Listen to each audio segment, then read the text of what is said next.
Alright, so the midterm is done and stuff. It'll go live at 2 o'clock. It's only 10 multiple choice questions on the Canvas side of things. The important thing here is you guys do both the midterm on Canvas and on the server. So I've had people in the past just do the midterm on Canvas and then close it and go home, you know, so to speak. You'll lose half the points on the midterm if you do that. So once you do the multiple choice on the midterm, then go onto the server and you'll see there will be two folders, one called midterm 45A, one called midterm 45B. Midterm 45A has 2 bugs you need to fix. Each bug is 2.5 points. One prevents your code from compiling. You got to do that one first, obviously, because you can't do a runtime error if your code doesn't compile. Fix the compilation error, run it. You'll see that the code doesn't work right, and then fix the runtime error. And that's a total of 5 points. It's not hard. Each one of these changes is about 1 line of code you got to change. And then this is the one that I'm most worried about, where you actually have to write assembly under a time crunch. And the well, we'll talk about that today. Okay, you're going to need to access an array of integers, and in the past, students kind of potato on that part. So let's talk about that.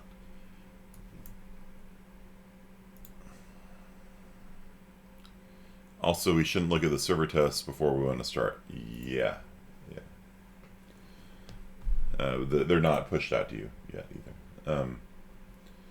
Yeah, so the window that you can edit the files is between the time you start Canvas and the 2-hour window ending. Don't open the files, don't edit the files outside of that window. Okay? Once you're done with it, just leave it there. Don't open it up again after the midterm's over. Just leave it. Okay? Life to you is a dashing and bold adventure. Thank you, www.cow. All right, so let's talk about accessing a integer array, because your homework was accessing a character array, not an integer array. So let's take a look at section 12 of the tutorials I've made for you guys, which is accessing an integer array. Okay, so here is the C++ code, or C code technically, that I converted into assembly for you guys. So given an array with 100 elements, it's got a constant multiplier. Maybe it is C++.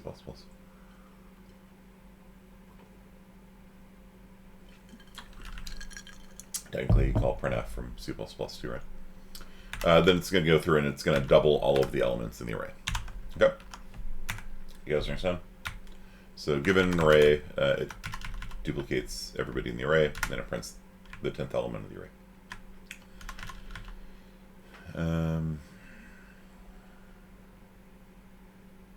Okay.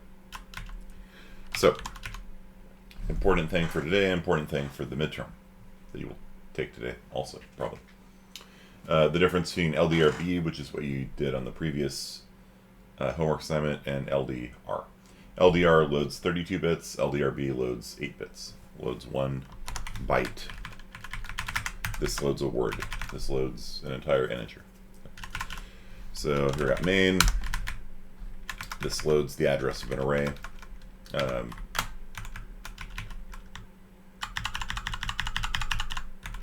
Down here, you'll see that in the midterm, the array is passed to you like on the homework assignment. But here, this will create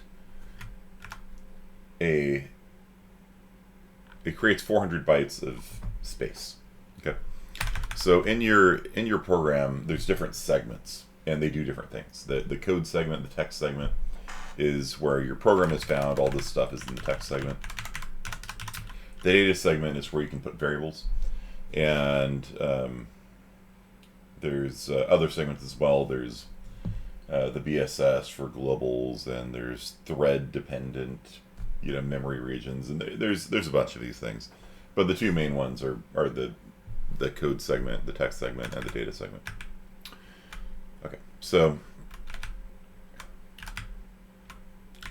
this loads the memory address of R. Okay. Dot space 400 allocates 400 bytes. For the midterm, it just passes you a pointer. Okay. So rather than doing this, you're just given a pointer already. But that's how you do pointers in assembly.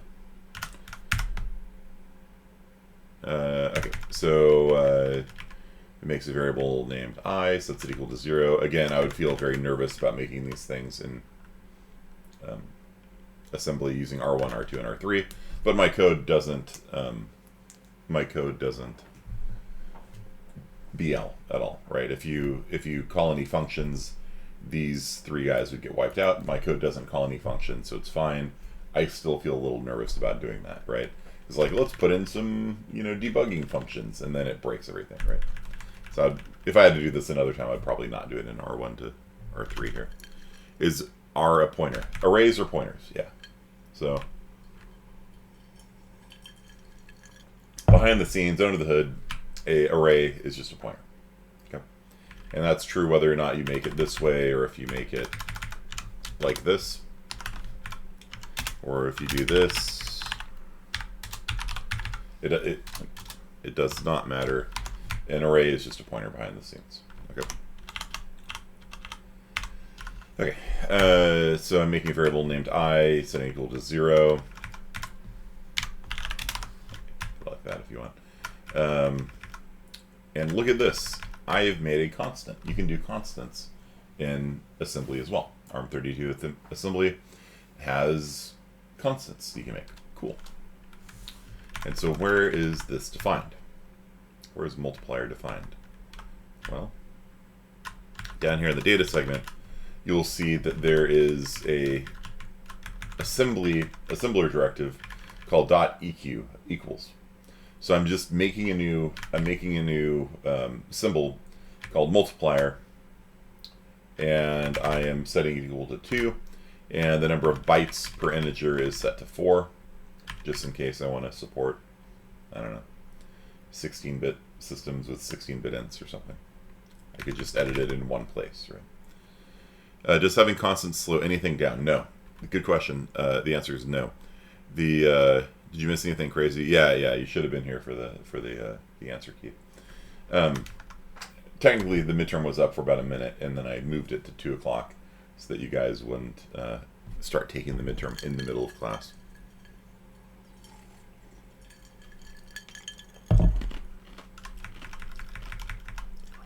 Anytime you see a command start with a dot like this, that's a command for the assembler, not a command for the CPU. And so things like .global, this doesn't actually compile down to any code. This is a assembler directive. And so this is saying put when you output the symbol table that has the list of all the functions and stuff like that in it, make sure this guy's a global so that other people can call it.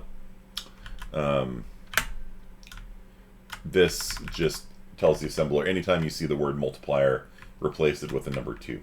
This doesn't compile any different in code. So there's no speed penalty at all for that. You're not going to notice. I mean, I guess technically it'll slow down your assembler by some micron of a second or something like that. You're not going to notice any difference in that. It technically slows assemble time. Yeah, but no. But really not. Okay, so, but when you use a constant like that, remember you still need the hashtag, right? The pound key. Equals is basically pointer and arm. Yeah, this means load the address of a label.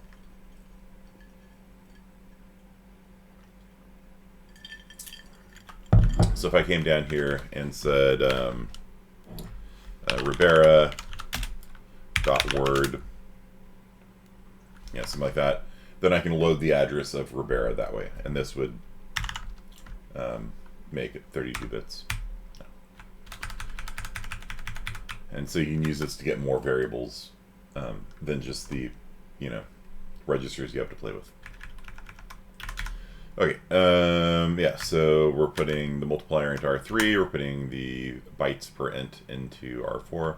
Okay, so now we've got a for loop. And so for the code you will need to write for midterm 45B, you will have a for loop that reads from a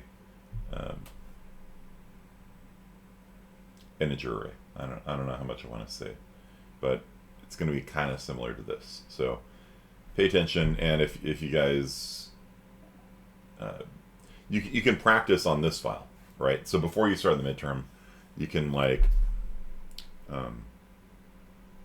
modify this file here and just make sure you understand how to read and write to integers. I wouldn't start the midterm until you understand how to read and write to an integer array. Maybe make a C program or a C++ program, pass an integer array to it, and then see if you can double all the elements in the array. Get comfortable with that prior to starting the 2-hour window. When I was writing this last night, the code required isn't long. Like the entire midterm 45B, including the spaces and the label and all that stuff, it fits on one screen. It's 30 lines of code total. So it's not really that much assembly code to write, but if you don't conceptually understand how to read and write to integer arrays, you're going to have a bad time. Yeah. Pound, hashtag, sharp, true. Yeah. Okay. All right. So here's the top of our for loop. So we check to see if we're done. And I'll show you a different way of doing a for loop too. This is your traditional for loop where you have a counter. You can do it this way, or I can show you how to do a range-based for loop in assembly as well. Okay. So compare R2 to 100. And so if I is greater than or equal to 100, we're done, right? Do you guys understand, like, for loops in assembly? Yeah? No? Yeah?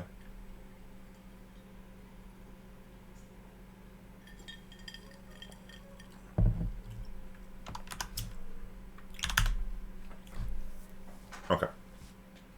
So this is a traditional for loop, where it just I is incrementing like that. You can also do a range-based for loop, which I'll show next. This line here that I've highlighted is the most important.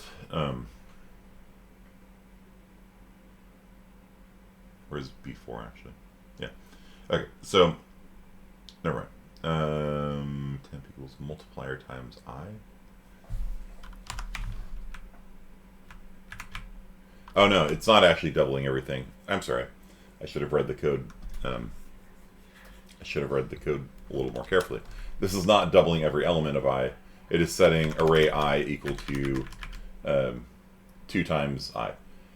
So the array is going to be set to 0, 2, 4, 6, 8, 10, 12, 14. So it is not doubling the array. It is it is filling the array with multiples of 2. 0, 2, 4, 6, 8. Okay. Okay, so this line of code, where's the top of the loop? So that is the value that we're going to write into the array there. And now we need to figure out base plus offset, right? This is something that you've heard me say a number of times, but like whenever you do memory accesses, there's usually a base, which is the start of where the array begins, and then there's an offset into the array. And so we typically put these into 2 different variables, and then when we use the square bracket thing to do loads and stores, it just adds them together. So the important thing here is this. Okay, so the really, really important thing is students, and this is something students always get wrong, so please, please, please, please, please pay attention. The offset, the byte offset, is equal to 4 times the index. So if I'm reading from let's say R is memory address 6000. What memory address is R square bracket 1? This is the most important question. And I actually think I put a multiple choice on the midterm about it as well. What memory address is R square bracket 1?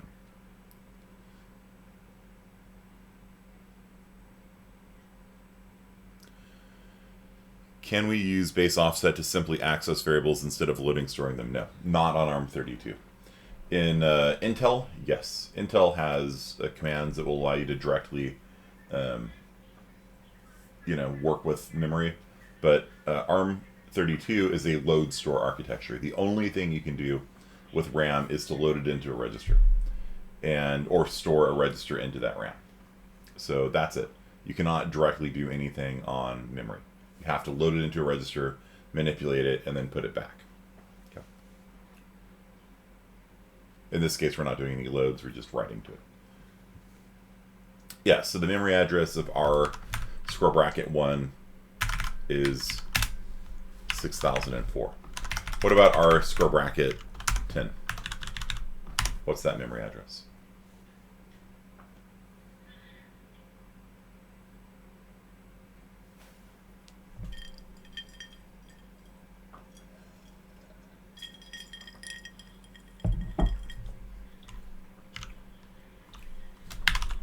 So this one is 6040. Okay.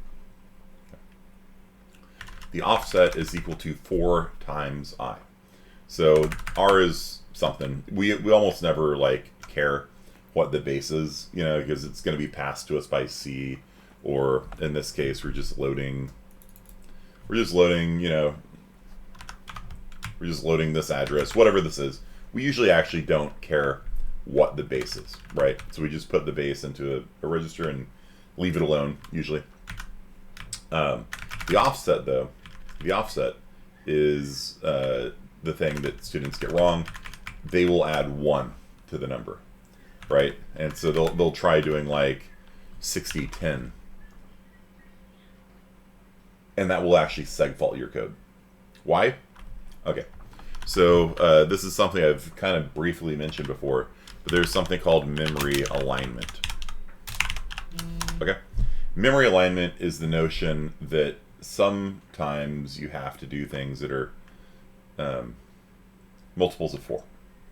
So LDR and STR, not LDRB, STRB, LDR and STR, must read or write to a multiple of 4. Okay, it must be aligned to a 4-byte boundary. So you can read from memory address 0, 4, 8, 12, 16, 20. But if you try reading to something that's not a multiple of 4, then 10, it will seg fault. Okay, it will seg fault. So let's do that actually. Let's try seg faulting the code. So rather than reading or writing to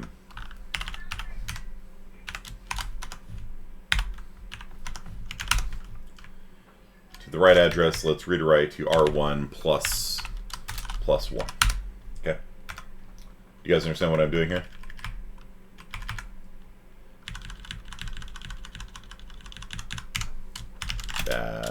Don't do this. You guys understand? So it's the base plus 1. So it's not a whole integer. We're reading part of an integer, and ARM does not allow you to read part of an integer. If this worked, it would read the first 3 bytes of one integer and then 1 byte of the next integer, and this is just wrong. All right. Doesn't matter what's an array of. If you do LDR loads a word. LDR loads a word. STR stores a word. It must be aligned to a 32-bit boundary, a 4-byte boundary. Okay. If it's an array of chars, if you do LDR on an array of chars, it must be aligned to a 4-byte boundary. With an array of chars, you'd be doing LDRB. Okay. LDRB and STRB are aligned to 1-byte boundaries, so it's all good. You won't see a crash.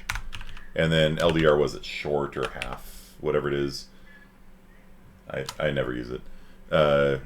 Whatever it is. I think it's half word. is aligned to 2 byte boundaries.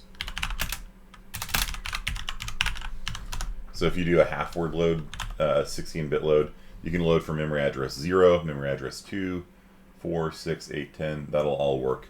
But this would crash. What is it? STR half? No, STR short. I don't know. I never do that one. Somebody with the textbook can look up the half word load. I'll fix the comment here. Okay, so let's just try this. Okay, G plus CCC 12 arrays. Let's compile this with debugging turned on. Run. Ooh, it did not crash. Why are you doing me like this, huh? Earlier.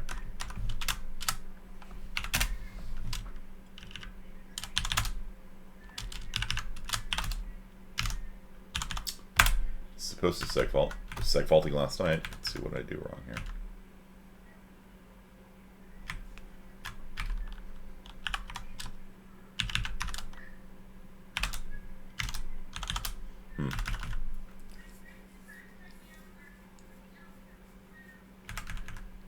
Well,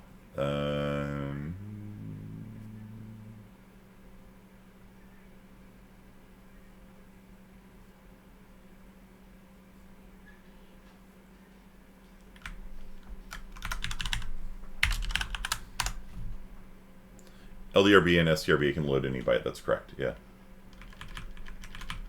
I mean, it was legitimately segfaulting last time I did this. Well, whatever.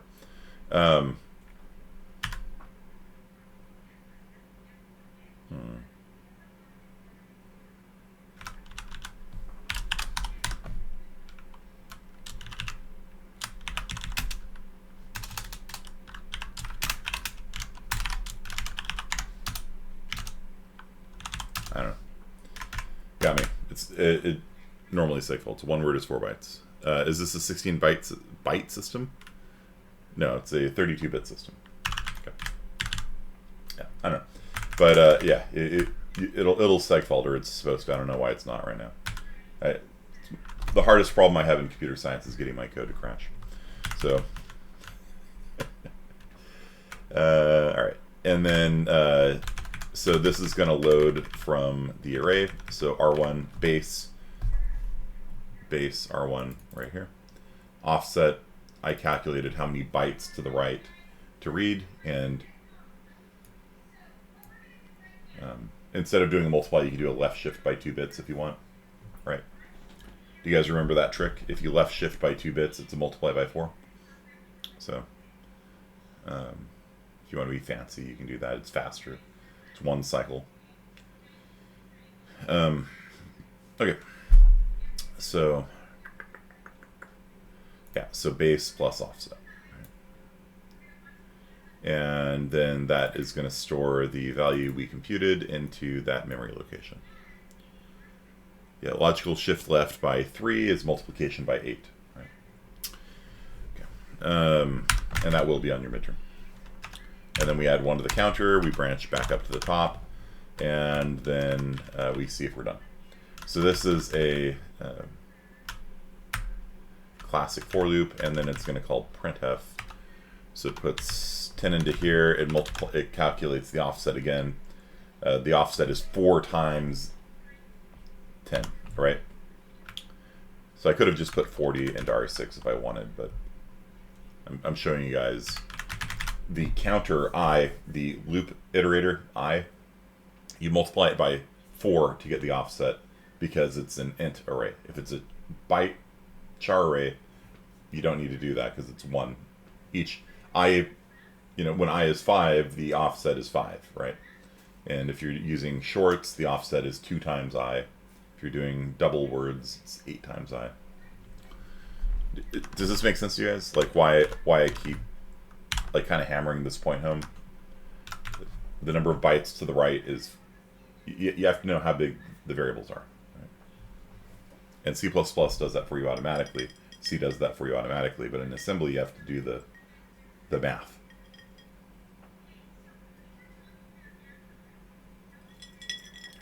So when you say equals label, does it mean the line of the label? Nope. this is line 61 or whatever, 62. No, there's no such thing as like a line in actual compiled code, because you're not reading and writing to a text file anymore. It's object code at that point. This is, let's go to a traditional memory map of the program.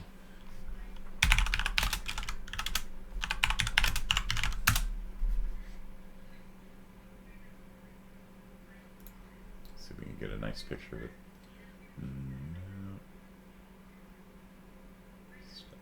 Yeah, sure, that's good enough. Don't worry about virtual memory, that's later lecture. But basically your program looks like this. So you've got a text segment, you got a data segment, you got a stack, and there's other segments as well, which are less important. And stack grows down, data segment grows up. Your code is usually pretty much fixed. Ignore all this stuff. So what happens when you have a data segment defined in your code like that is, text segment, read-only data, right? This is your code. You can have read-only variables in there. These are your regular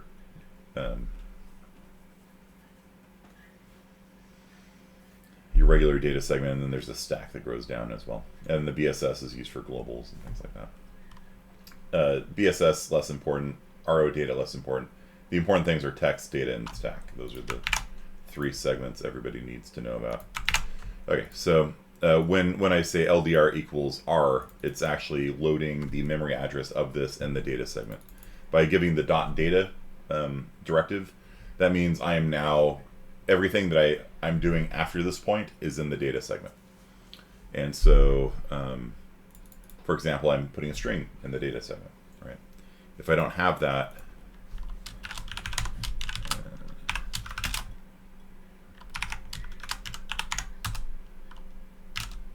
segfault.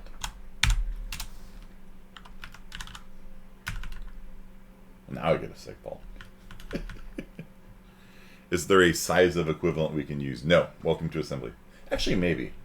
You could, actually. The trick that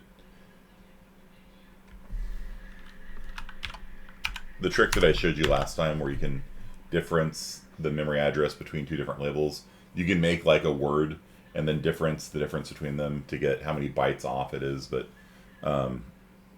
that's dumb, because when you do a load, you're saying do a 32-bit load, right? Do a 32-bit load. You have to be aligned to a 32-bit boundary to do a 32-bit load. Okay.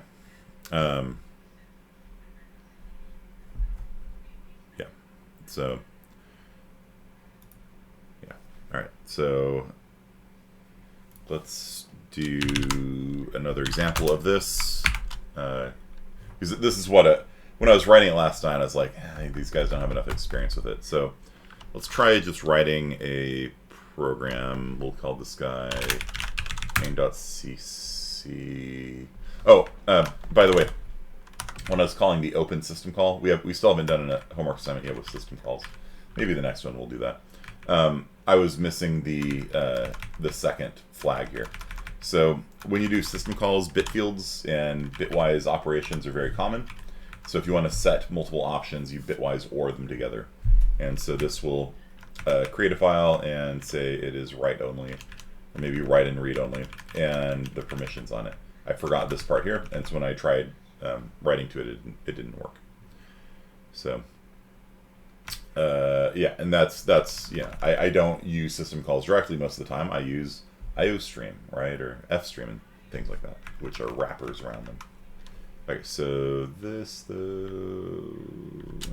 I'll just save it, I guess. Move main.cc to syscall.cc.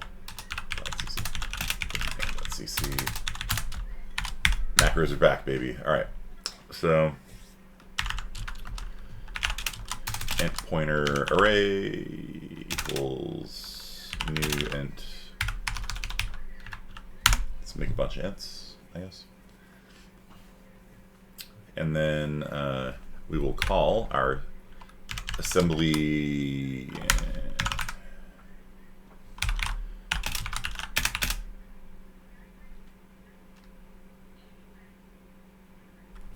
So I wanted to show you guys range-based for loops, right? Yeah. Let me show you a range-based for loop in C++. So if you're familiar with like the normal, you'd say like for every int x, an array, you know, that kind of stuff. But a range is technically just a pair of pointers, right, or a pair of iterators. And so you have a begin and an end. An end is usually one off the end of the array. So let's do this. Const size t size equals 10,000. So we're going to make 10,000. We're going to make 10,000 integers, and let's always remember to delete it at the end.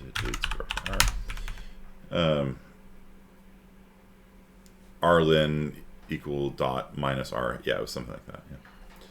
Where you can get the difference in two different labels. You don't need to do that for a word because a word is going to be 32 bits. On ARM32 assembly, a word is 32 bits. Yeah. Okay, so this is going to make... So how much RAM is this allocating? And this is going to allocate RAM from the data segment. How much RAM is this going to allocate?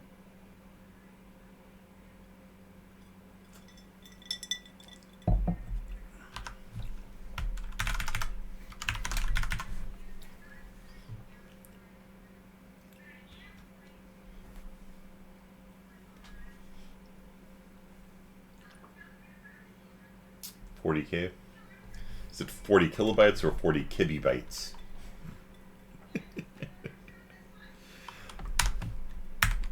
Dumbest SI unit ever.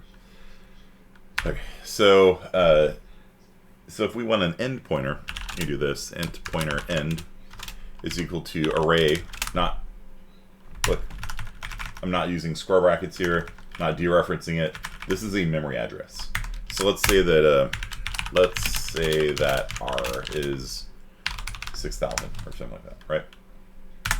Then end is going to be 6,000 plus 40,000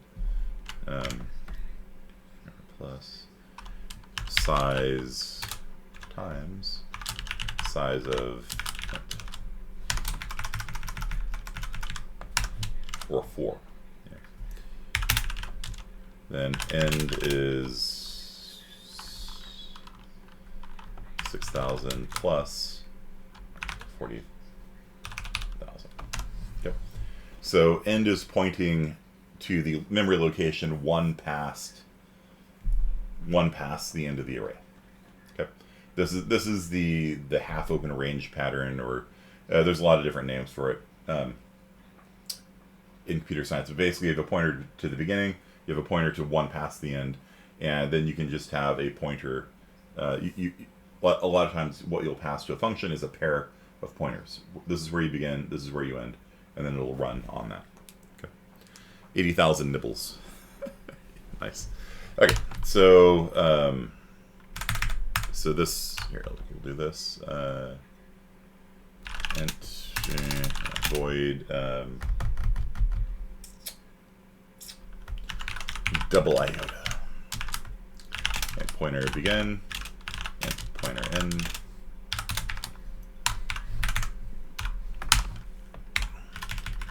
And so we are going to call double iota, passing in begin and end.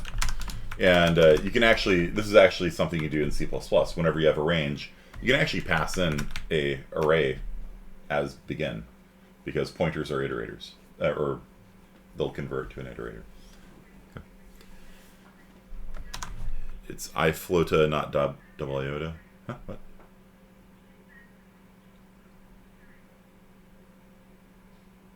I don't get it. Okay. 4.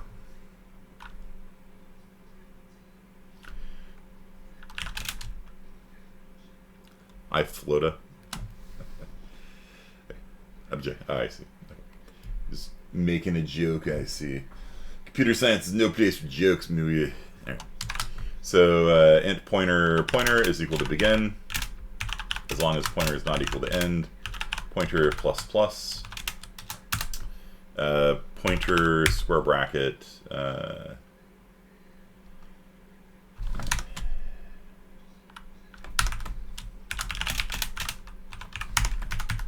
Pointer square bracket.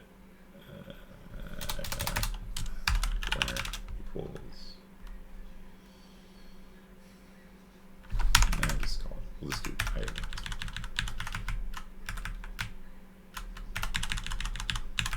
There's actually a standard library function named iota. So we'll just kind of implement that. Equals. Okay. So this for loop here is very common in C++, especially. You have a pointer to the beginning of something, pointer to one past the end, and the pointer starts at the beginning and it advances one element at a time through the array. Once the pointer hits the ending pointer, then it terminates the loop. Otherwise, it just writes to whatever pointer is looking at. Pointer is looking at some section memory. We're going to write to that what value. The first time we're going to write in 0.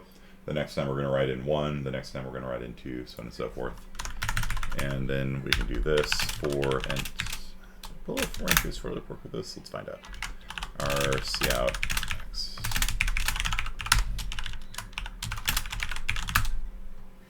No. Okay.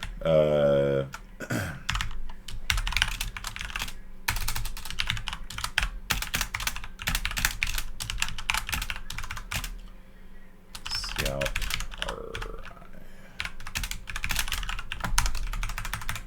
and let's make size, 10. Right. And see, the nice thing about this is that you actually don't need to pass in the size of the array. You know what I mean? So if you want to figure out how big the array is, you can difference the pointers if you want. Will pointer plus plus know to increment by the size of the data type? Yes, it does. That's something that C++ and C do for you. When you do plus plus with the pointer, it is not adding 1 to the memory address. That's the thesis of today's lecture. Very good, Rivera, for picking up on that. The thesis of today's lecture is in C++, whenever you do square bracket like 1, it multiplies 1 times 4. Anytime you have a pointer plus plus, it moves 4 bytes to the right. And that's why it is a integer pointer. It's an integer pointer. That's why C++ really wants your pointers to have types, so that when you move one element to the right, it knows how far to go. If this was a double pointer, it would move 8 bytes to the right. You know what I mean? So, hell, let's do that. Why not?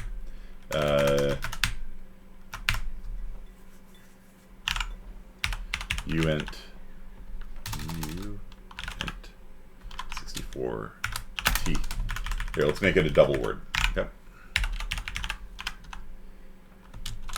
Actually, let's do this using my type equals uint 64t.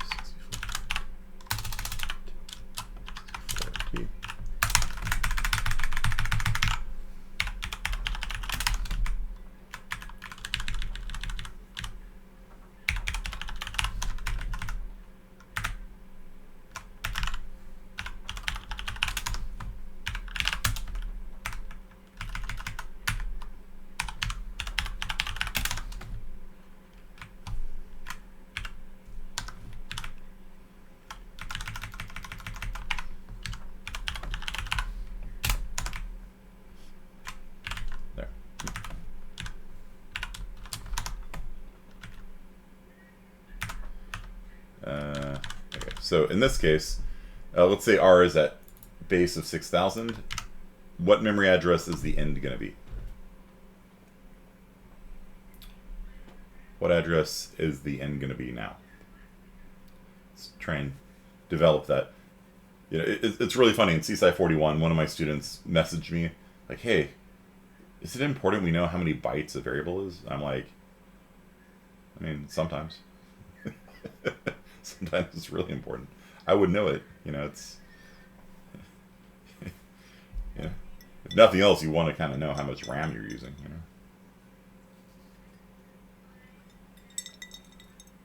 But like, you wanted examples of like when it's important to know that an int's 32 bits or whatever.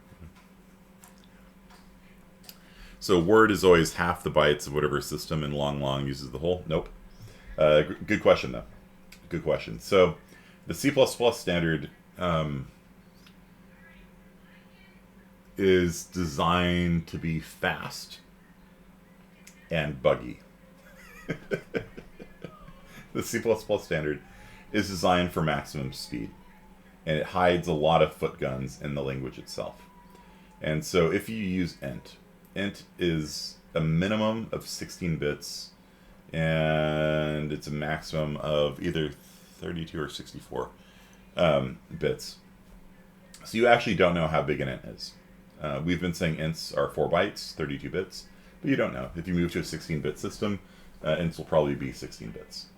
Most modern system ints are 32 bits, and the Java language standardized all that. So in Java, if you make an int, it's 32 bits. Okay. A long is going to be 64 bits. A long could be 32 bits or 64 bits, I believe.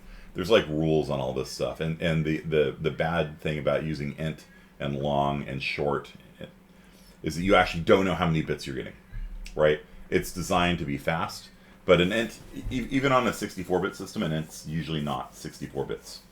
And the reason for that is because so many people had 32-bit ints for so long that it might even be in the standard that you can't have a 64-bit int, but people have been using 32-bit ints for so long, there's kind of a de facto standard now that ints are 32 bits, but there's no guarantee in the standard. And if you go to old platforms, you could be unpleasantly surprised.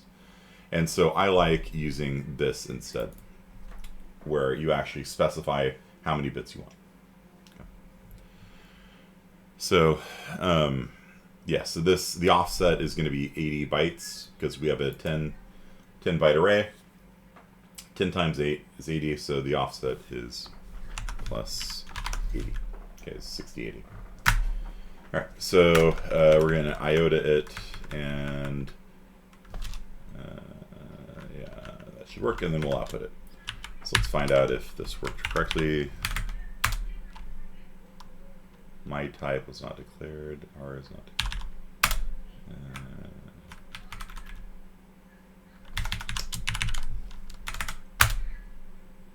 There we go.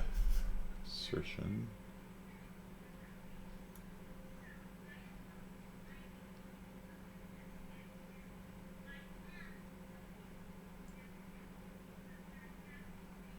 Assertion failed. Interesting.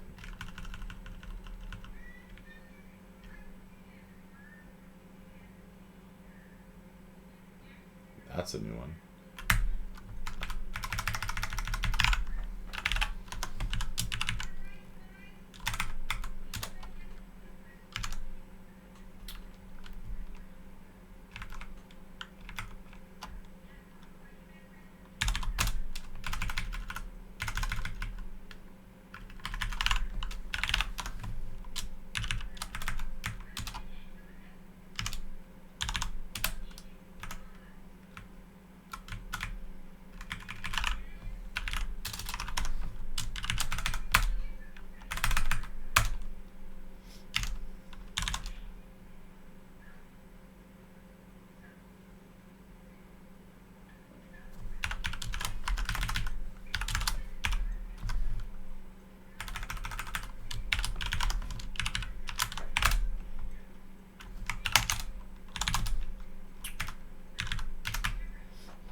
So when things don't work, comment it out.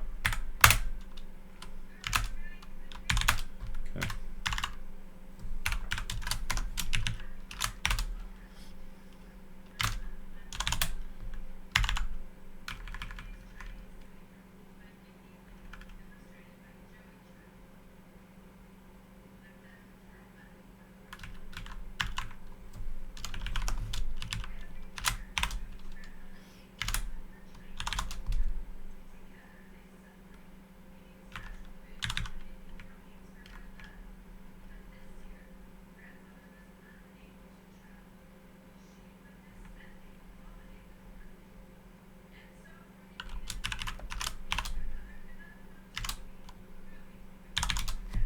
Am I going out of bounds?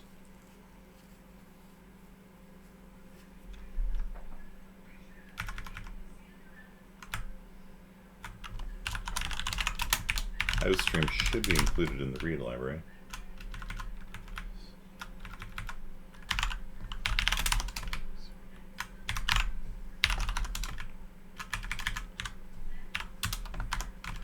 I know I haven't had enough coffee today, but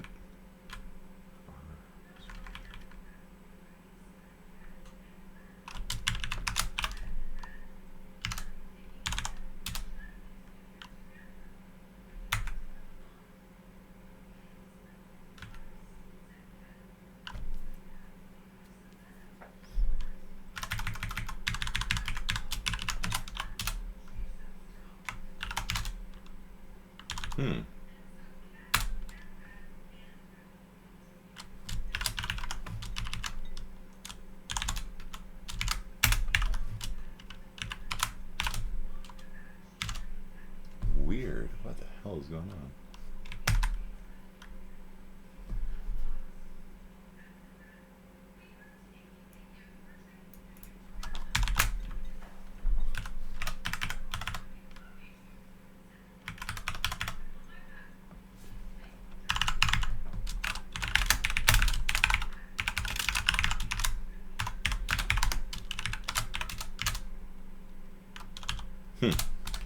This is segfaulting.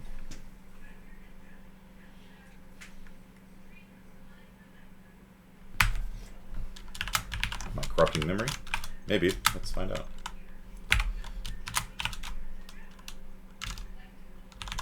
Yeah. Okay. So it looks like our function is corrupting memory. Cool. Alright, so let's see if we can figure out why it is corrupting memory.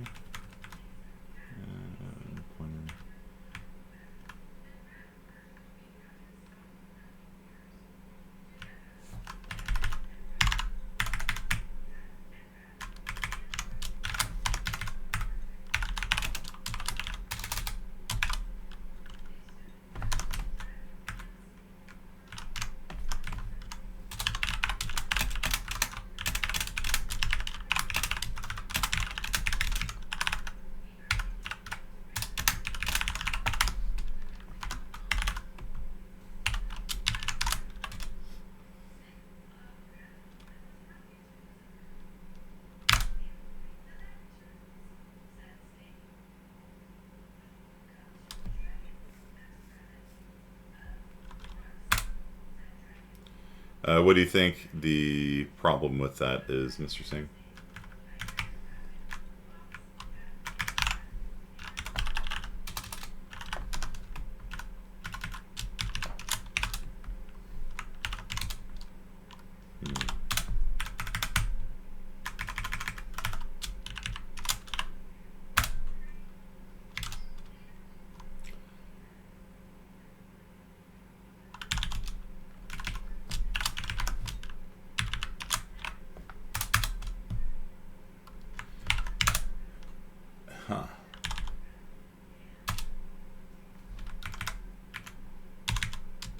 This is a strange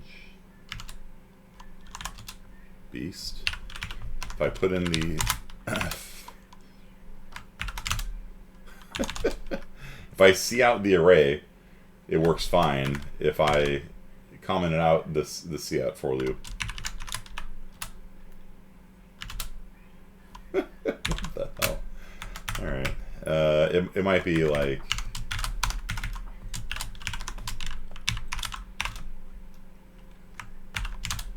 Weird. Okay, assertion, old top equals initial top, and old size equals 0.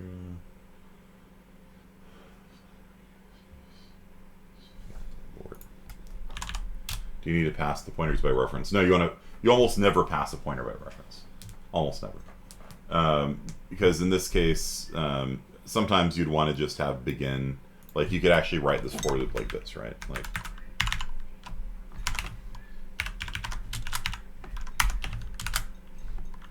While begin does not equal to end.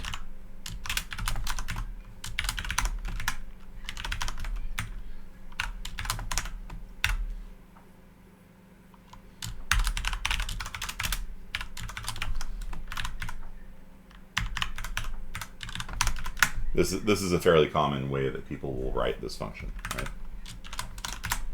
And so this looks a little bit weird, right? You might need a parentheses around there. But what it'll do is it will read the memory address pointed to by begin and then advance the pointer one spot.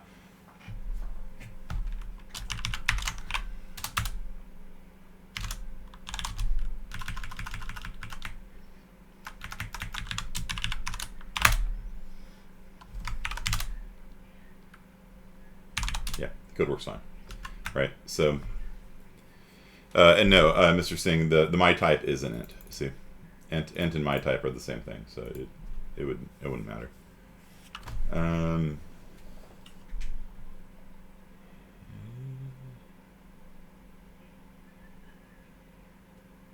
Should not be corrupting memory at all.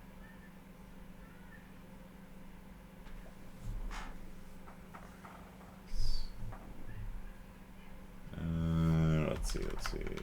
Actually, it's a point. We're doing pointer arithmetic. Yeah. There we go. Yep, that's what the problem was. Was that I was multiplying. Remember in C++ when you do pointer math, it factors in the size of the variable for you. So that's what the problem was. So if you just add 1 to a pointer, it moves 4 bytes to the right. I was moving too many bytes to the right, so it was going past the end of the segment boundary and seg faulting. Good on me, or no, bad on me. But that's what I was supposed to do in assembly. So I was kind of jumping the gun here. Okay, so what was it before? I was multiplying, I was computing the offset in bytes, but yeah, I had this size of, int, right? But because when you do pointer arithmetic, adding 1 in C++ adds 4. Right? And so now if I were to change this to a uint 64t, see the code still works. Okay, and so this is actually a fairly common thing in C++. If you've got a type that might change and you want it to change all throughout your code, you can do a using command in C++, and that will create a new type, and that type you can just switch out in one place. And so all these my type pointers will change, all these my type pointers will change, yeah, this allocation will change. And so if I wanted to make a bunch of shorts, I can make a bunch of shorts. Okay. The code works fine. So yeah, I was leaping the gun because in assembly you have to multiply by 4 times the amount. So I'll just put this back as a unsigned int 32t, and then we are going to write a function in assembly void asm double, and we'll do unsigned integer pointer to the array, and we will pass in size.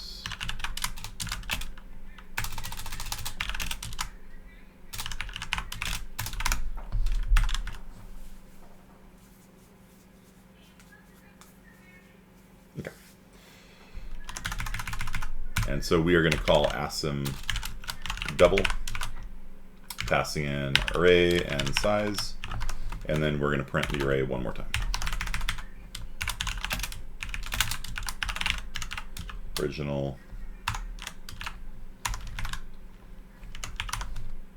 It's just interesting to me that the code was seg faulting. You know what? With the cout statement, it's probably allocating more memory or something, so it wasn't seg faulting. That was an interesting bug.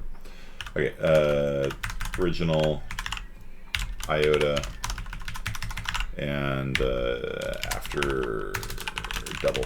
And this is why I don't write code this way. It's like whenever you're working with pointers and things like that, your possibility for seg faults goes way up, right? I'd much rather just do a range based for loop where I just tell it to double all the elements. You know what I mean?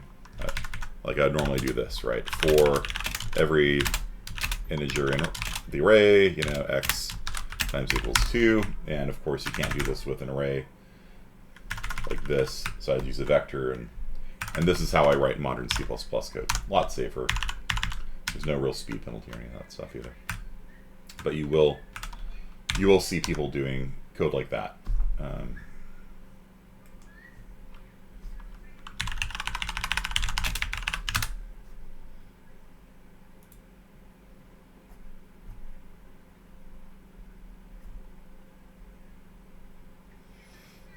Yeah, so look, this is how the standard library does IOTA, or may possible implementation, may do IOTA. While begin does not equal to end, first plus plus equals value, and then plus plus value. There might be an ambiguity if you have two plus pluses on the same line, but you see how that's like pretty similar to what I have here. Right? So like I said, that syntax you'll see a lot.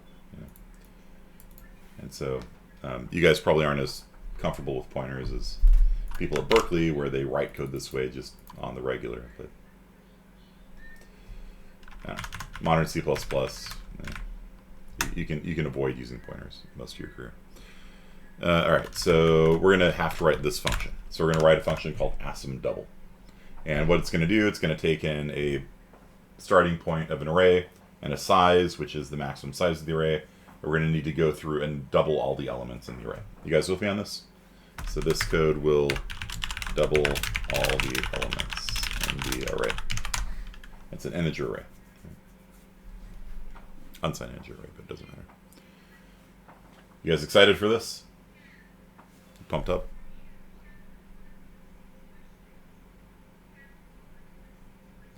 Shouldn't we extern it? We should. Very good. Extern C.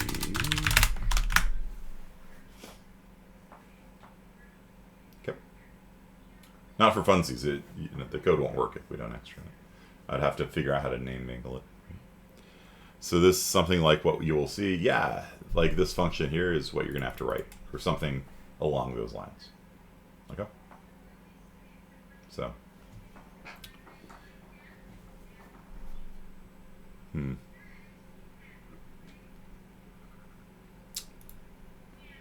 Yeah, let's just do it. All right. But you guys should probably practice writing something along these lines. So vim asympdouble.s. And I always copy and paste the function signature. Write a function that doubles all the array. And I'll just make a note to myself. This is an unsigned int 32. Okay. So first off, global double, double.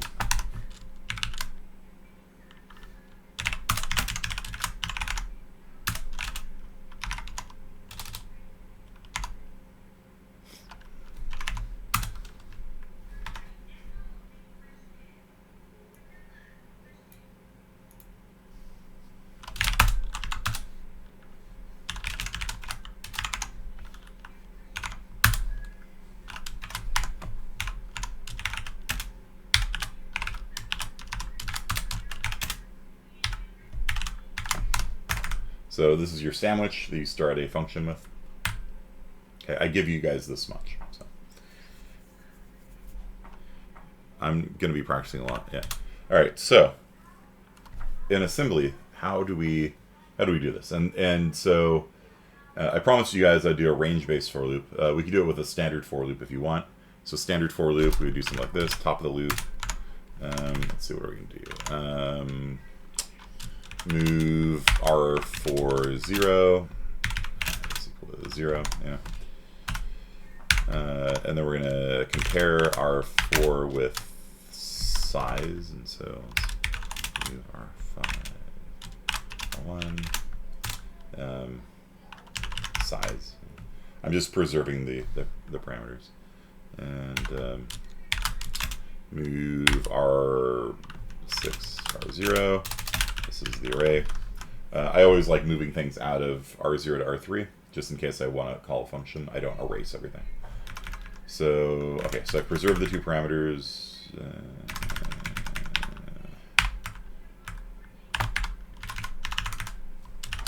going to renumber them. Okay.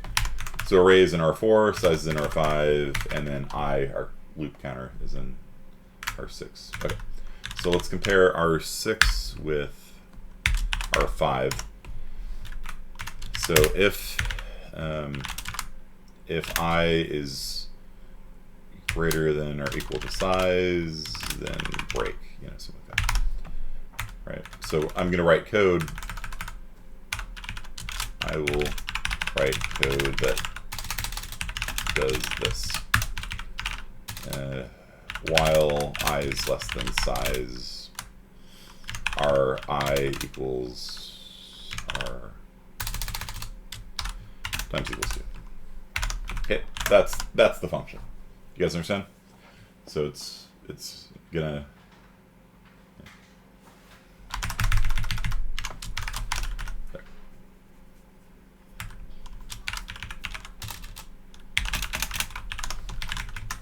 Right. What's up, girl? You're on lunch break? Did you eat your food? I got you. Oh, you're invisible.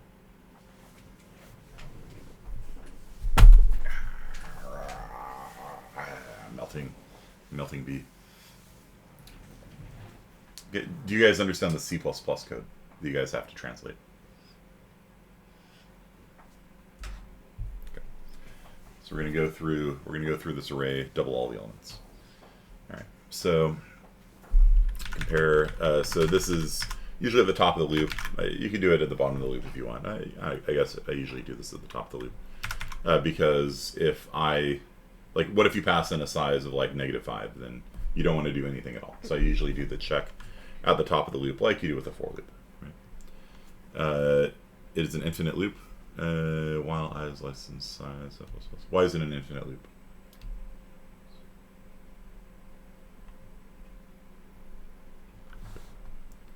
I doesn't increment? Yeah, right there.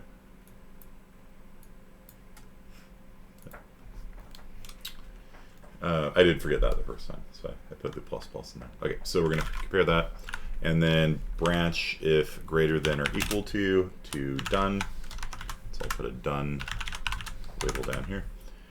So if I is greater than or equal to,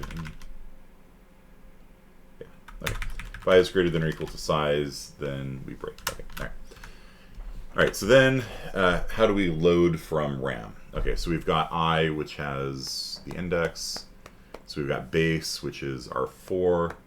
I thought Crenny was being snarky. Yeah. Okay. Sometimes. Okay, so let's do a load. We need to do some sort of load. We need to load the value in RAM. And so in order to do that, we need to know what the base is. Never forget this. We need to know what the offset is. Teachers change the world one child at a time. Yeah. I think she's calling you guys children. Okay, so we need to do a load of some sort. So we're going to load into a temporary register from base, which is always just going to be R4, and the offset, which is going to be I times 4. Okay. And so I'm just actually, now let's make a new variable. That's fine. Yeah. Okay. So multiply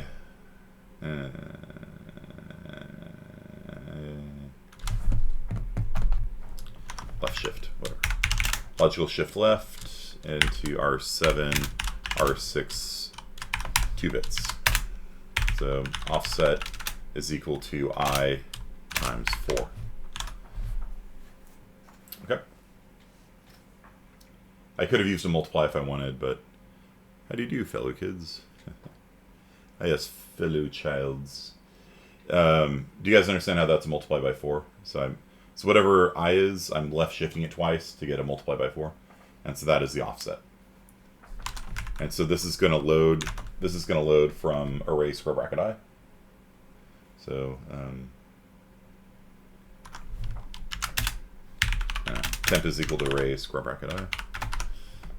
And then what are we going to do? Double it. We're going to double the element. So multiply R8 times 2. No, you can't do that, right? You'd have to put 2 into a register. So I'm actually just going to do a left shift on this one also. Left shift R8 one time. Temp times 2. And then I'm going to store it back.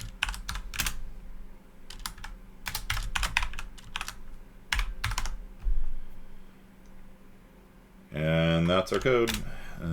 Array square bracket I equals 10. So that's the code. Then the last thing we have to do is I++. Okay. So add 1 to R6.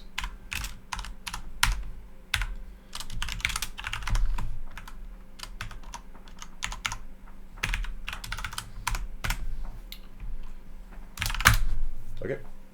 So the thing that students always forget, and this is why I'm spending an hour lecturing on this topic, is this part right here. When you're doing a load, you have to load on a 32-bit boundary.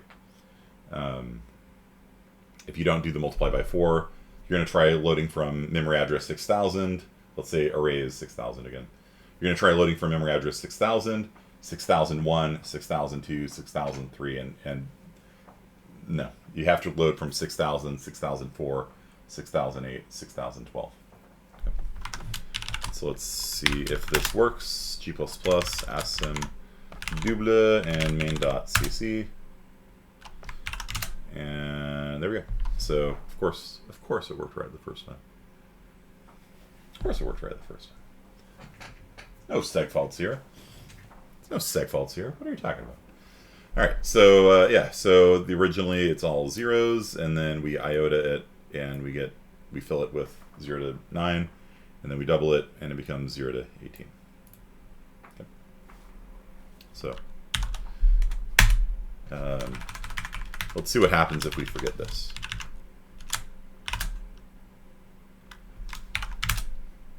Didn't seg fault. I swear to you, it was seg faulting on me last time when I was doing this, but okay, whatever. Oh, it's because our. Yeah. Let's try this.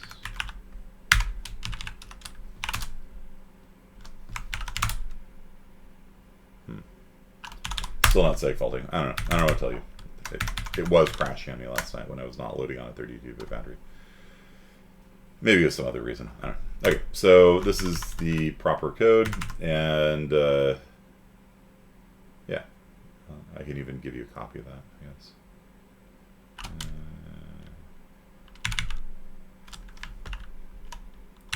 Copy asm double into public.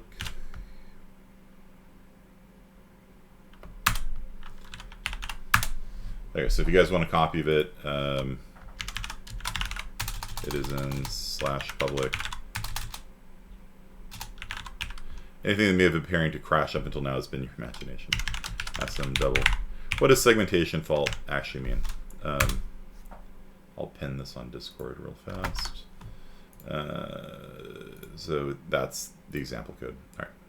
And this is not exactly what you're going to do, but that's the pattern that you're going to follow. And if you want, you can do it. What's the equivalent of LSL? Yeah, that's multiplying by 4. It's multiplying by 4. Now, if you wanted, Mr. Singh, you said this, R7, R6 times 4, right? However, you cannot do that. You cannot multiply something by 4 because mul does not have a flexible second parameter.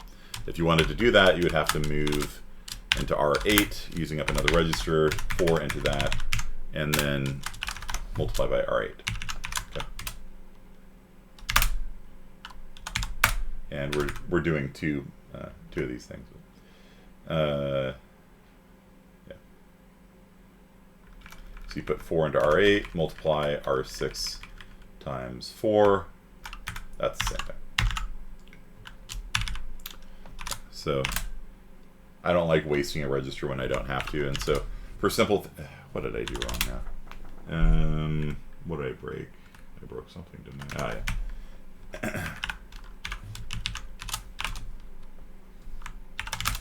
There we go. There. So Yeah, I don't like using an extra register when I don't have to, because when you get into more complicated programs, like running out of registers is actually something you have to kind of think about, right? And when you run out of registers, you have to start reading and writing to RAM, like with the data segment, things like that. So Muya asks, what does segmentation fault actually mean? Well, so if we have a data segment and we try reading from RAM outside of the data segment, that's a segmentation fault. Fault means you go outside of your boundaries. And so, for example, if I don't ever break, what's going to happen is it's going to be reading and writing to RAM further and further through the data segment. Eventually it'll come to the edge of the world and it'll go beyond it, and the operating system knows where your segmentation fault. See, if I really work at it, I can seg fault. Trust me, guys, I've seg faulted so many times in my life, it's not even funny. All right, why doesn't public show up when I ls? It's all there. Just ls/public, it'll be there. It's right here. Okay, so a segmentation fault is when the operating system detects that you have gone beyond the range that you're allowed, right? So let's see, I'm trying to picture the memory map. Here we go. Sure.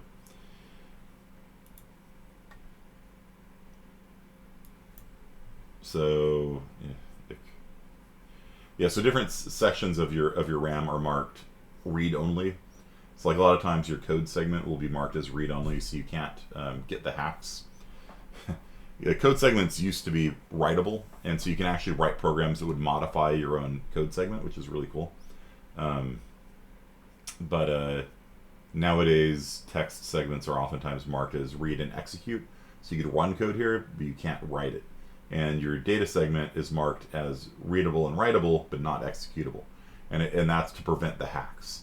Because what would happen is you'd have like a web server or something, and the web server would be using C or C++ with square bracket arrays, which is why I tell people not to use square bracket arrays, because if the experts can't do this right, what chance do you have, you know? And what would happen is they would have a square bracket array, they'd read data from a socket, they would overflow the buffer, and then the overflow would put assembly code, it would overwrite the text segment and put assembly code in there and change the web server as it's running to run arbitrary code. For example, return on the socket your etc password file, and then they could get your they could try to crack your passwords and things like that, or your etc shadow file, because web servers oftentimes have root access, and for whatever reason, and so that or you just change the if you have root access, you can just change the shadow file. So root's password is now puppy, and then you SSH in with puppy. Or even better, you have the web server actually just create a connection for you, and then you can just do whatever you want, edit whatever files you want, put it in a backdoor. And so to stop the hacks, they mark text segments now oftentimes as readable and executable, not writable, and the data segment is marked as readable and writable, but not executable. How to become root? This isn't Google. Yeah. So yeah, like I said, there's all sorts of different segments. I don't know what some of these mean, but the upshot is if you the operating system has a range. It's got either a pointer. It's either got a base plus offset or it's got a pair of pointers. And if you try accessing memory outside of the bounds, then the program says you have faulted your segment, right? You like in tennis, like the word fault, well,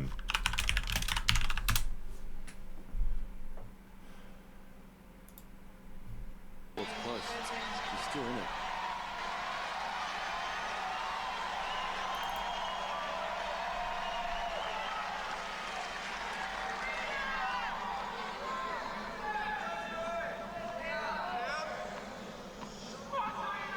So there's a line in tennis, and you can't step over it while you serve. Step over it after you serve, but not while you serve. So if you watch your foot.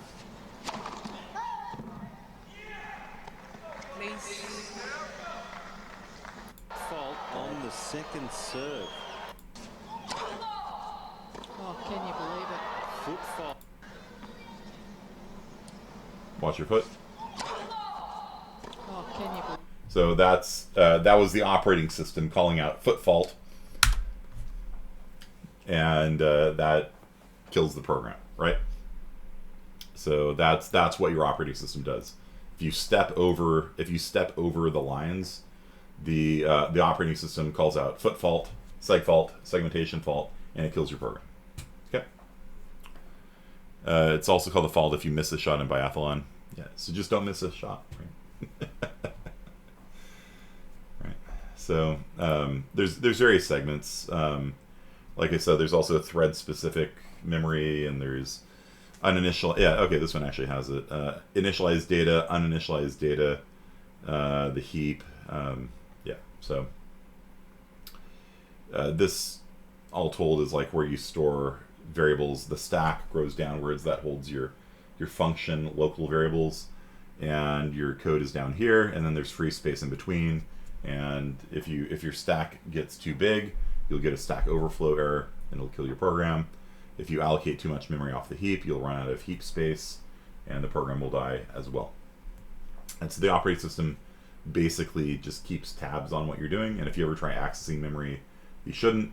If you try accessing memory down at 0, segmentation fault. So yeah, that's a word you're going to see a lot. So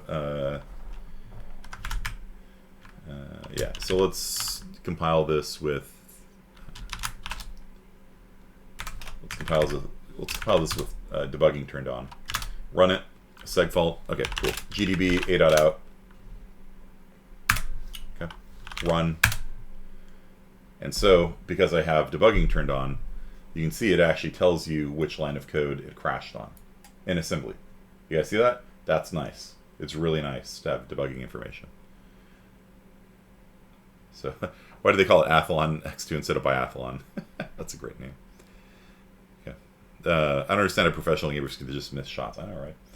So, okay, so check it out. I've crashed. It told me which line of code I crashed on. I am in asm double line 20. I can type backtrace. I didn't show this to you guys last time because we weren't in a function call. But backtrace, or BT for short, is really useful because it will say, okay, I'm in this function on this line in this file, and it's being called from main in file main.cc on line 26. And so you can do things like print the registers. You can see what the registers are. You can go up a level and print the value of R, make sure R is not null. You can print the value of size and make sure size is not negative or something like that. You guys understand? And so if you look at the registers, register 0 has the memory address of R. This is in hex, but it's probably correct. I don't know. And then R1 holds 10, right? Okay. And then I copy R0 into R4. I copy R1 into R5. I've got the offset. The offset crashed because we got to element 28. You know, we're 28,000 bytes past the beginning. Okay. BT, Death Stranding players assemble. Yeah.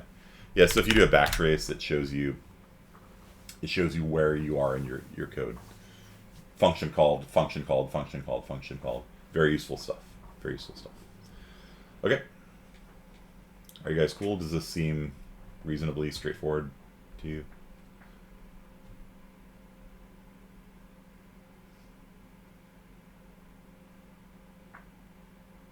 GDB's really nice, especially in assembly programming. Like you saw how I was debugging the C++ code before that I had the bug in because I was adding in the size of the integer. It's very fast to just comment out code and just figure out what's going on, pretty quickly that way. But assembly doesn't have the same tool support that C++ has, and so I typically will fire up GDB, and set breakpoints, step through it if you need to. I've always been cool. All right, no, that's amazing. Okay, so that is reading and writing to a.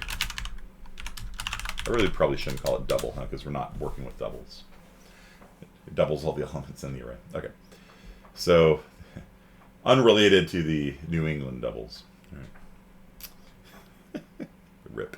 That's funny. All right, so any questions about this? This is about the size of your code. It's a little bit more than this. It's about 5 lines more, I would say. This is the general idea. Let's put that back. Okay. Anyone? No questions? You can do it. Right.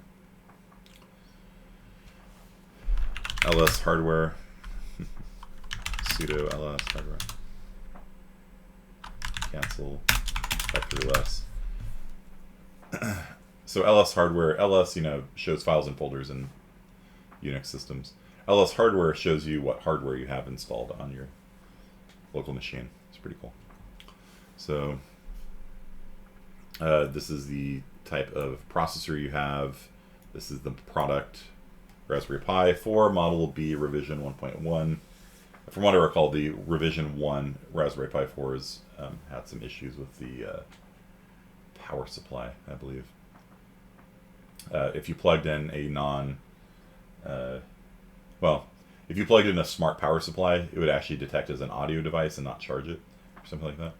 So they forgot a resistor was what it boiled down to, and so I believe when they revised it, it'll work with any USB charger.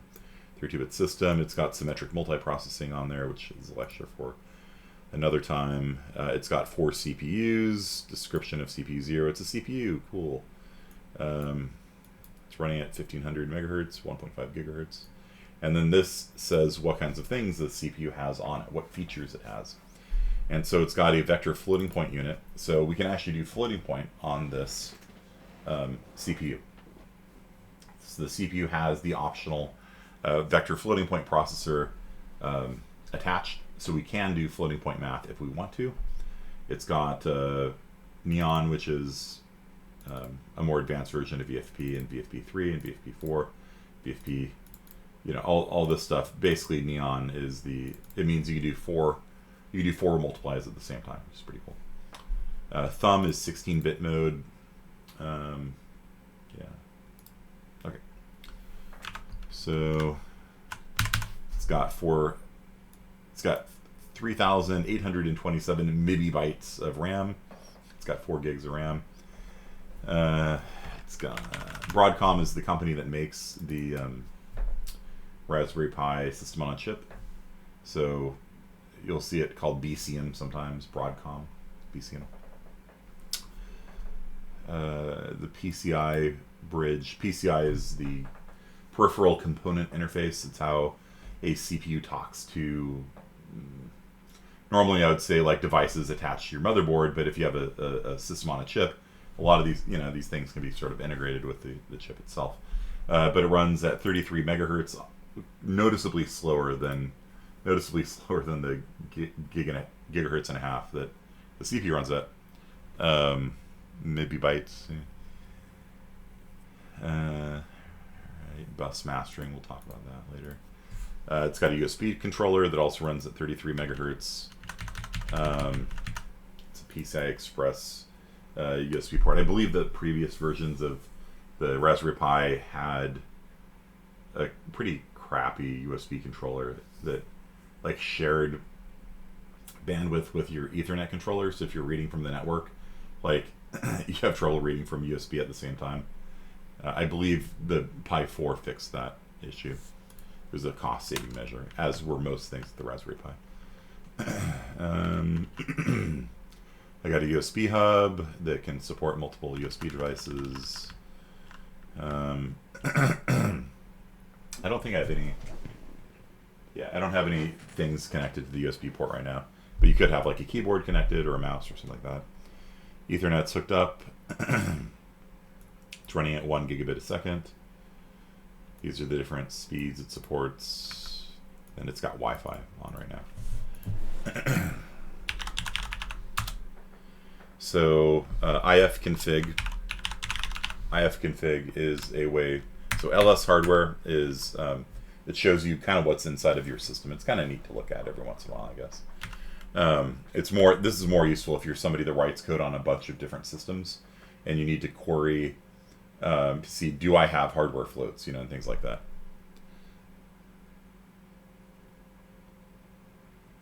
Add R4.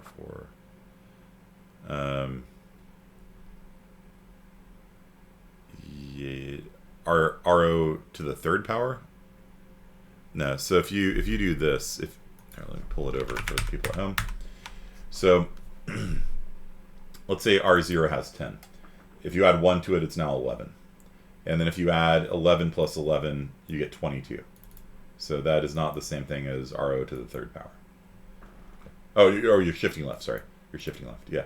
So 10 shifted left is 100, and so this will be 100 plus 100 or 200. So it's not RO to the third power. Okay. So so this would be a square followed by a double. Not a square. Sorry. I said that wrong. Okay. Sorry. Yes. Wrong. No. Wrong. More coffee needed. If R0 is 10, left shifting it once makes it 20. If you left shift it once, it becomes 20. And then if you add 20 to 20, you get 40. So this is multiplied by 4. Yes. That's the correct answer. Okay.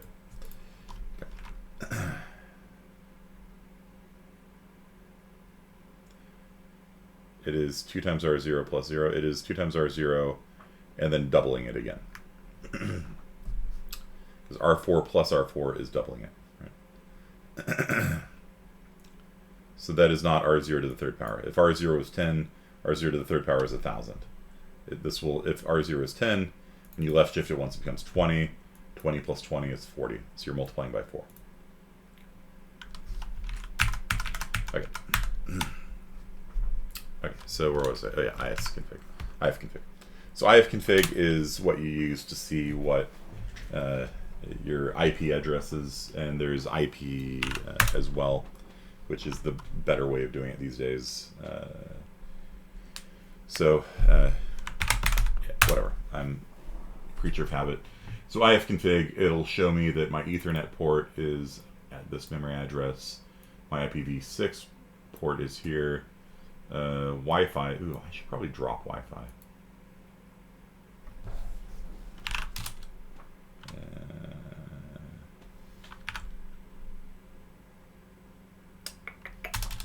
I don't know if people are connected on Wi-Fi or not. That might be why people dropped the other day. Like if something went down and it switched to Wi-Fi. Maybe that's why the server went down. Yeah. I don't want to disconnect people then.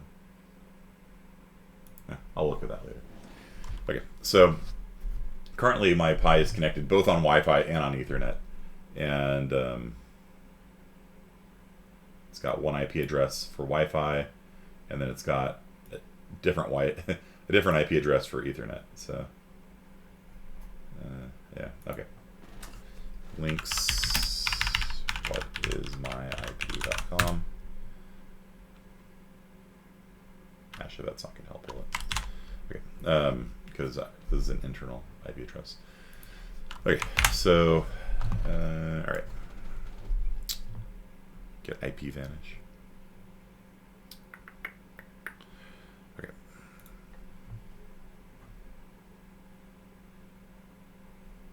So that's about all there needs to be said about the midterm, I think. The multiple choice around things like bitwise operations, calculating memory offset. Yeah.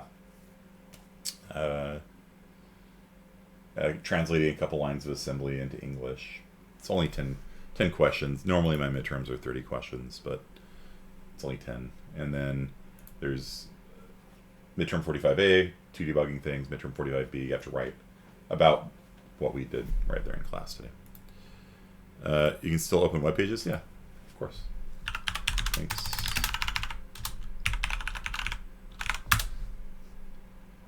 Never Google, never.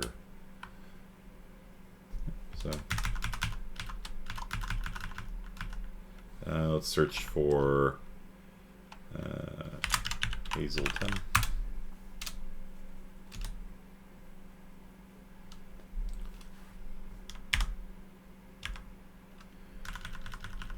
So let's go to Wikipedia. My boy Richard Stallman only browses the internet this way, by the way. No cookies from wikipedia.org. No cookies, never.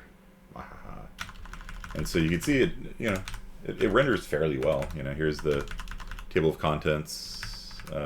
Hazelton's vanishing. Sorry, I don't mean to pick on you, dude. Famous people with the name Hazelton. Well, clearly this is incomplete. You're not on there, dude. What's up?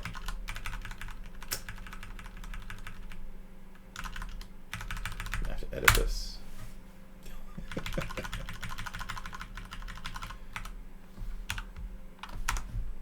Football arrow. So I'm not in Vim, am I?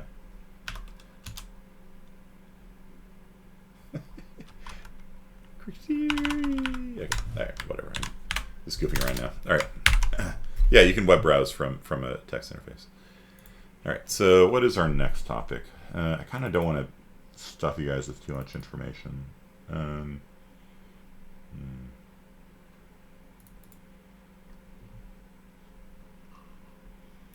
see if there's anything else. Yeah, I was going to show you guys a range-based for loop. Let me show you the other way that I write code. It's ASM double. Alright, so I'm just going to comment this out. Okay, so another way you can write a for loop is you compute range-based loops run from one pointer to another pointer. Okay. And so we can compute the address of the end pointer. And so that would be base plus offset, which is an offset is 4 times size, right? So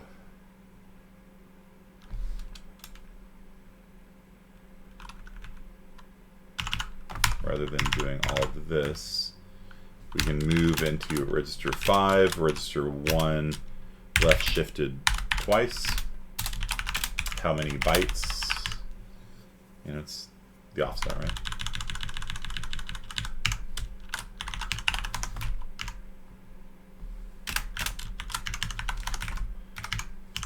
Size times 4 is the offset, right? Does that make sense to you guys? And then we can add them together, right? So we can say add R5, R4, R5, and so end pointer is equal to base plus offset. And so what this is going to put into register 5, or I can make a different register, I guess, register 6, so it doesn't confuse you guys.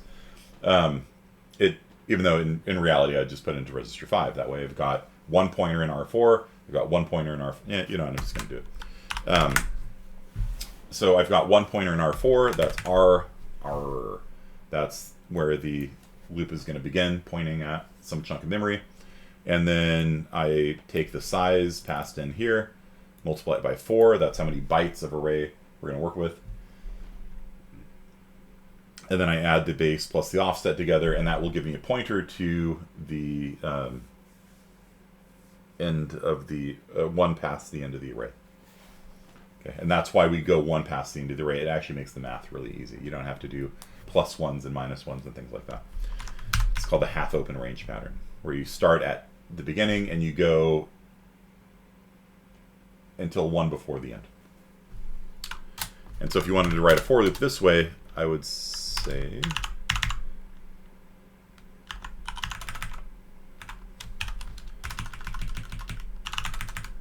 I do this. So we are just simply going to compare the base. We're going to compare the start with the end.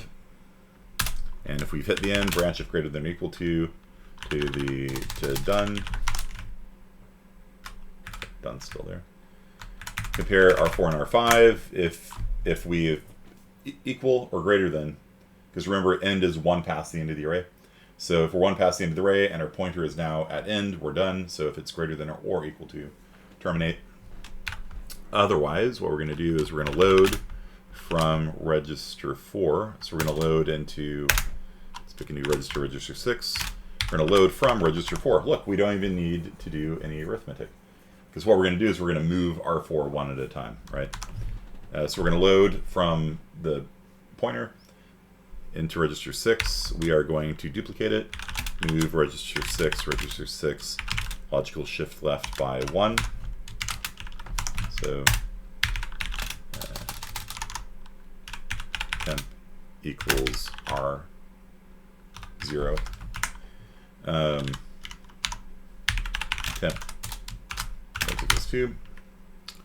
And then we're going to store it back. Store R6, R4, R0 equals temp. And you're like, wait, R0? Yeah, because what we're going to do is we are going to move R4.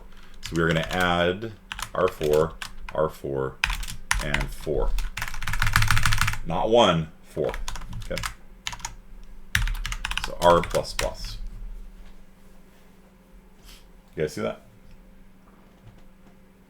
So in C++, you would say move 1 to the right, 1 int to the right. In assembly, you move 4 bytes to the right. And then we just branch up to the top, and we're done. And you can see when you take this approach, your loop is actually a little bit smaller, right? Like, let's see, 1, 2, 3, 4, 5. 1, 2, 3, 4, right? So you're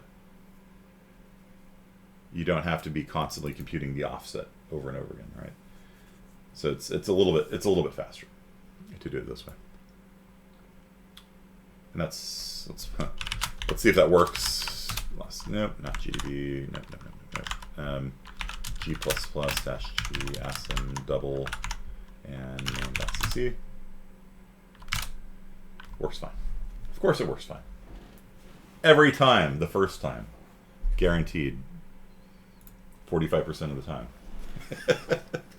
45% of the time, it works every time. So let's wait till after the test. Yeah. Right. Would it be good to? This would be good if you know the array size. Yeah. So this would not work with like a string, right? Because with a string, you don't get this passed in a lot, right? You don't get the size passed in sometimes. So the string, you just keep reading bytes from it until you get a 0, and then you bail out. With and the reason why they did that was so that you didn't have to pass the size in. They were strings were invented. This notion of a null terminated string was invented in an era where passing in one more parameter was actually fairly significant. You know, if you live on a machine that has like 2 registers, you know, like you need to minimize the number of registers you have. You know what I mean? And so bad decisions are forever. You know. And so null terminated strings are around to this day, even though they shouldn't be. 50% of the time, it works every time, yeah. So, so this little bit right here, where we're computing the end pointer, do you guys understand that? So, array is the base, that's the starting point of our memory, and then we take size, multiply it by 4 to get how many bytes is the offset at the end. And then we just add the base and offset together, and that gives us a pointer to 1 past the end of the array. And then you just advance the pointer 1 int at a time and see if the pointer has hit the end zone. Once you hit the end zone, you bail out. Okay. And if you do that, you don't even have to, that works fine. You just do that. Did you guys know that? You don't need a second thing in there. You can just use square bracket. It's technically... Yeah, this code is fine. If it bothers you, you can write that if you want. But it's kind of redundant to do it that way.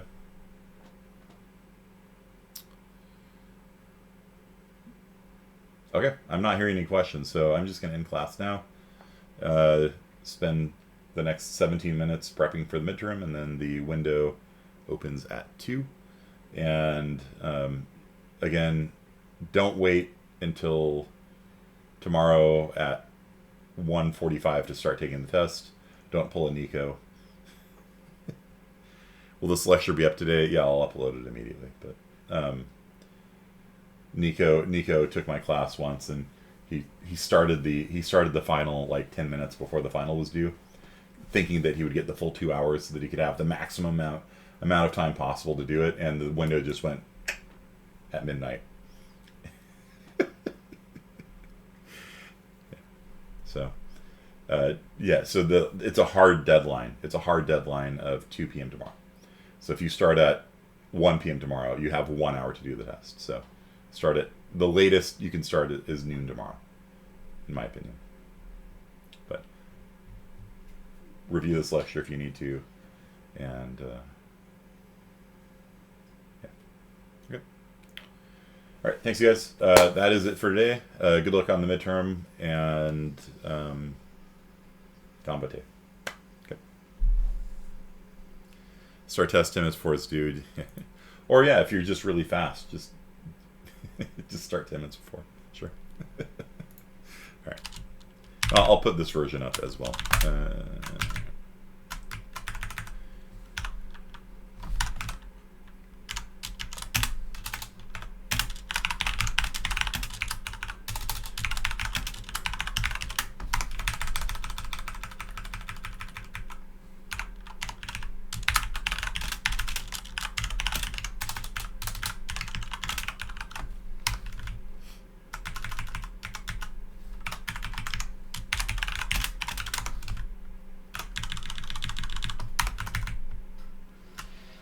So I'll copy that.